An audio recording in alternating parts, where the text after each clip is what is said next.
Nagpaliwanag si Coach George Gallian tungkol sa naging debate nila ni CJ Perez habang nasa kainitan ng bakbakan sa Magnolia. Inamin ni CJ Perez na kinumbinsi naman siya ng mga kasama dahilan para muli siyang sumabog sa dulo ng Game 6. At si Coach Chito Victorero dinetali ang kanyang dahilan or inamin ang dahilan kung bakit sila binokya ng San Miguel Beer sa Game 6. Tutukan po natin ang lahat ng yan, pero bago yan, hihingi po tayo ng isang subscription sa lahat ng dumadaan sa ating munting channel kung nagugustuhan nyo ang ating palabas. Kung medyo mabigat ang subscription, siguro kahit isang like at isang share na lang po yan. Okay na po ako dyan. Maraming salamat. Bago tuluyang burahin ng SMB ang pag-asa ng Magnolia sa kampyonato, napitikan sa kamera ang bakbakan ng debate sa pagitan ni Coach George Gallian at CJ Perez. Ang nasabing eksena ay kaagad na pinag-usapan sa loob at labas ng social media, gayon din sa mainstream media. Mula mismo kay Coach George, ano ang pinagdebatehan nila ni CJ Perez na kumamada ng napakalaking 28 points para makuha ang titulo. Tutukan po natin si Coach George sa report ni Ruben Terrado sa spin. Nagsigawan lang kami ng 5 to 6 seconds tapos wala na. Nung sumigaw kami at sabay talikod si CJ at sabay talikod ko rin, tapos na yon. Isa siyang anak na matigas ang ulo Kasi sinasabi ko sa kanya na tumira siya. Kaso ayaw niya. Magaling kasi siyang shooter Banatan talaga no? Pero katulad po nung sinabi niya, hindi po nila sineryoso yon. Matapos po kasi sigawan, wala na po kagad yung moment na yon. Base po yan sa kanya It's a puwera na po kagad. In fairness po sa kanilang dalawa, pareho naman silang may point dun Like si Coach George, gusto niya talaga maitira ni CJ. Kaso ang player kasi may pakiramdam po yan. Yung tipong parang sa tingin po niya, baka hindi po siya pumasok or baka hindi pumasok yung tira niya. May mga pagkakataon pong ganon. At meron din pagkakataon na pakiramdam ng player, lahat ng tira niya papasok. Yun po yun Yung mga ganong pakiramdam ng player, hindi po nawawala yon. Bagamat nakuha nila ang titulo at kumamada ng malaki para masungkit ang kampyonato, aminado naman si CJ Perez na hindi naging maganda ang kanyang performance sa first half ng bakbakan. At sa panayam ng media, inilabas ni CJ Perez ang kanyang pahayag tungkol sa issue. Sinabi rin niya na tila nabuhayin siya ng loob nang kausapin siya ng kanyang mga kasama sa kupunan. Ano nga ba ang mga ibinunyag ni CJ Perez tungkol sa mga isyong yan?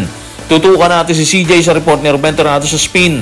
Hindi naman sila nagre-rely sa akin, pero minsan sinasabi nila na we need you, kailangan ka namin sa loob, kaya nag-focus lang ako doon. That first half, that wasn't me kasi nawawala ako.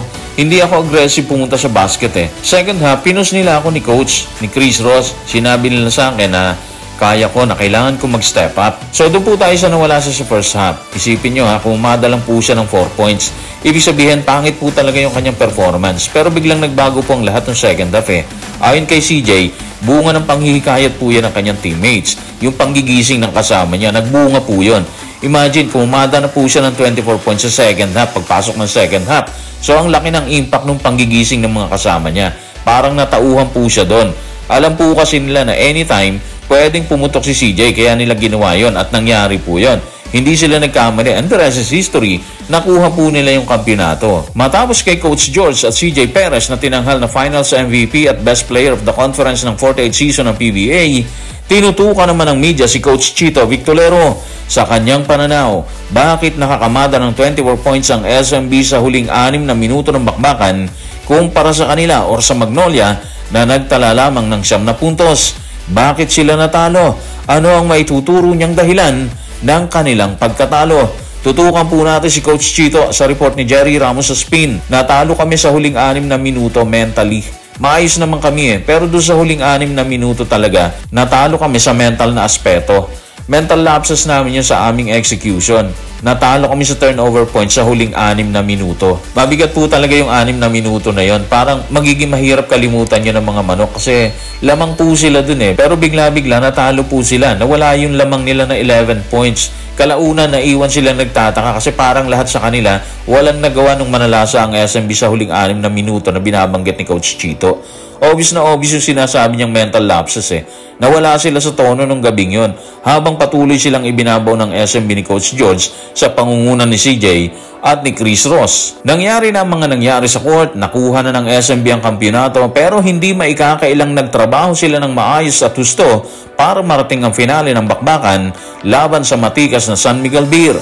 Dahil dyan, Gusto nating malaman kung anong masasabi niya sa lahat ng kanyang players kung meron man matapos ang nakakapagod na pagtatangkang kuhanin ng titulo. Gusto rin nating malaman kung ano ang pwede nilang gawin sa susunod na biyahe ng Magnolia. Ano nga ba masasabi ni Coach Chito Victorero?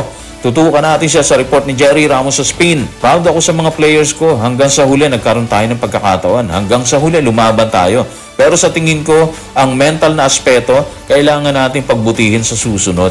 Doon talaga nakasentro lahat sa mental aspect. Malaking factor po talaga yon. Kasi doon makikita kung prepared ang bawat isa. Yun ang magiging batayan para makatayo ang koponan sa isang maigting na bakbakan. Unfortunately, SMB po ang fit sa sitwasyon na yon at sa aspeto na yon nung gabing yon.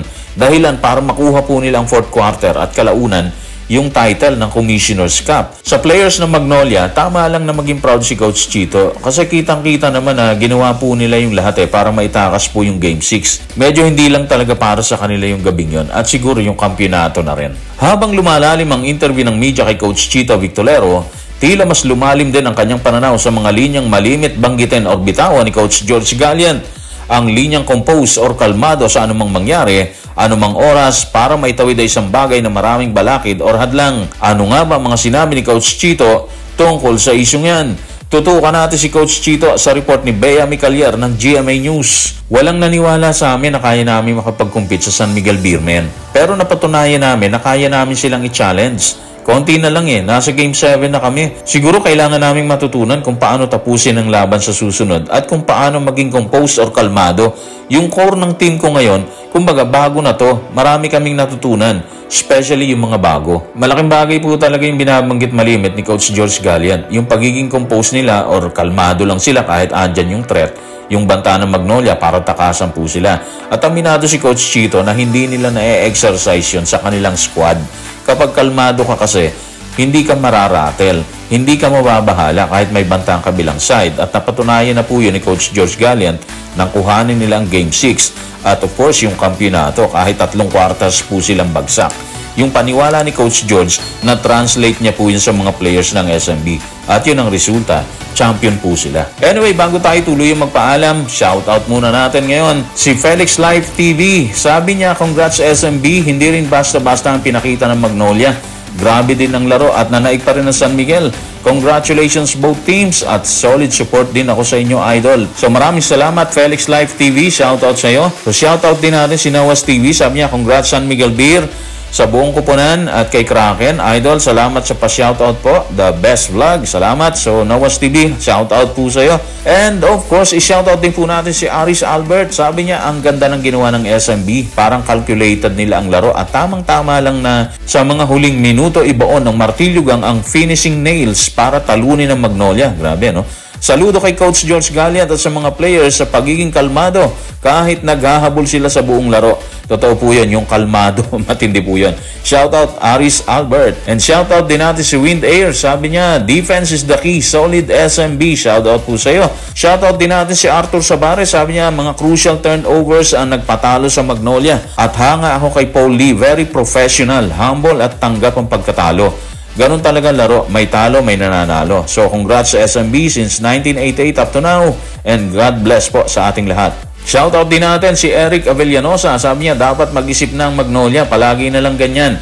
Maganda sa umpisa, pagdating sa dulo, talo. Shoutout kay Kaloy, sabi niya ang sakit ng support ng Mags. Sa isang iglap lang na paglamang ng SMB, champion agad. Ganun po talaga And shoutout din po kay Joseph. Sabi niya, shoutout from Quezon. So, shoutout po sa inyong lahat. And guys, maraming salamat.